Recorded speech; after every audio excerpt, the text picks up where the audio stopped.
isaatiin nageenyi argamuu danda'amu ibsaniiru.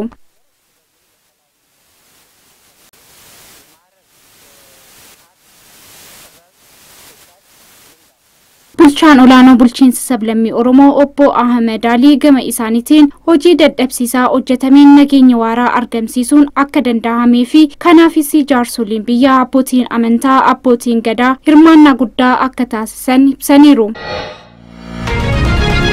Hawaasni tokkummaa fi gurmaa'insa nageenyaa qe'eesaa eeggachuuf cimee hojjechaa akka jiru ibsame. Aanaa Arxummaa Fursiitti hojiin olaantummaa seeraa kabachiisuu kilaastara Arxummaa fi Fursiitti adeemsifamaa jiru. Uummanni dheebuu nageenyaa qabu caasaa nageenyaa waliin ta'uun kutannoo isaa gochaan agarsiisaa akka jiru ibsameera. Hirmaattonni marichaa kilaastara Arxummaatti lagni walitti yaa'uun tokkummaan nageenyaa araadaa keenyaa kabachiisuuf mootummaa waliin taanee kutannoon hojjechuu qabna. Hawaasni laga Arxummaa dammaqee gurmaa'ee nageenya isaa waliin tikfachaa akka jiru himaniiru. Waajjira dhimmoota kominikeeshinii aanicharraa odeeffanne. Naannoo Amaaratti duulli talaallii ittisa dhukkuba Gifiraa jalqabamee akka milkaa'uuf qaamni dhimmicha ilaallatu hunduu tumsa akka taasisu biiroon fayyaa naannichaa gaafate. Sagantaan jalqabii duula talaallii dhukkuba Gifiraa gaggeeffameera. Itti aanaan itti gaafatamaa biiroo fayyaa naannoo Amaaraa obbo Abbabaa Tamtamee sirna jalqabsiisa saganticharratti akka dubbatanitti dhukkubni Gifiraa sababa vaayirasiin kan mudatuu fi hatattamaan namarraa namatti kan darbu waan ta'eef talaalliidhaan ittisuun ni danda'ama. Dhukkubicha to'achuuf dhaabbilee fayyaa naannichaa keessatti argaman manneen barnootaa fi naannawaa jireenyaa akkasumas bakkeewwan uummanni baay'atutti talaalliin kun akka kennamu ibsaniiru.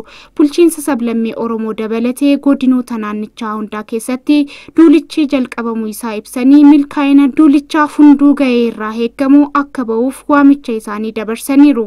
በተለይ አመራሩና ባለሙያ በቅንጅት ለማህበረሰቡ ግንዛቤ በመፍጠርና ተደራሽ በማድረግ የህፃናትን ህይወት መታደግ አለብን። Naannoo Amaaratti giddu galli Instituutii Fayyaa Hawaasaa Genomicsii fi Bioinformationii baname. Giddu galichi Itoophiyaatti kan jalqabaa yoo ta'u eenyummaa ilbiisotaa dhukkuba daddabarsan kamiyyuu kan adda baasuu dandeessisuudha. Akkasumas dhukkubni haaraa yeroo mudatutti ilbiisni baattoo dhukkubaa addaan baasuun tarkaanfii ittisaa fi yaalama barbaachisu akka fudhatan kan taasisuudha. Sirna jalqabsiisaa giddu galicharratti Instituutiin Fayyaa Hawaasa Itoophiyaa itti aanaan daayirektara Dr. Geetaachoo Toleeraa dabalatee hooggantoonni fi ogeessonni olaanoo naannichaa fi federaalaan hirmaataniiru.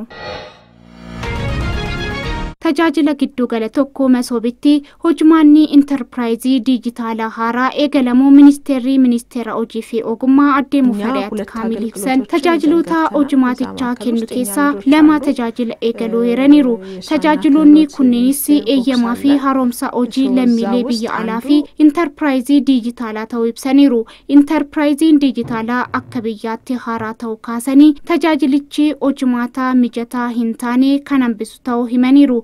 Adeemsa kanaan dura intarpiraayiziin gurmaa'uu dhaabbilee hedduu bira deemuun kan gaafatuu fi dhamaatii kan uumu ta'uu yaadachiisaniiru. የዲጂታል ኢንተርፕራይዝ ኮንሰፕታችን መሶብ ውስጥ ቅድሚያ አግኝቶ እንዲገባ ስንፈልግ ዜጎች እነዚህን አገልግሎቶች አንድ ቦታ ያገኛሉ።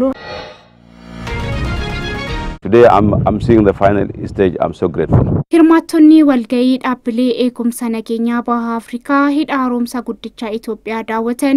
Daawwannaa kana ilaalchisee itti aanaan daayirektara tajaajila nageenyaa fi odeeffannoo biyyaalessaa Jeneraal Kaazer Gabraegzaabeer ibsa kennaniin kaayyoon daawwannichaa Itoophiyaa qofa osoo hin taane biyyoonni Afrikaa biroon tumsaan hojjannaan piroojeektiilee gurguddoo ijaaranii xumuruu akka danda'an agarsiisuuf akkasumas hirmaattonni kunneen haala waqtaawaa hidhichaa daawwachuun isaanii odeeffannoo sobaa hidhichaan wal qabatee tamsaan adda baasuu fi hawaasni biroo dhugaa jiru akka adda baasuuf taasisuuf akka ta'e ibsaniiru. ግድቡ ተጠናቆ ወደ መጨረሻው ፌዝ ላይ በመድረሱ ምክንያት ይህንን ግድብ እነዚህ አካላት እንዲያዩት ለማድረግ ችለናል።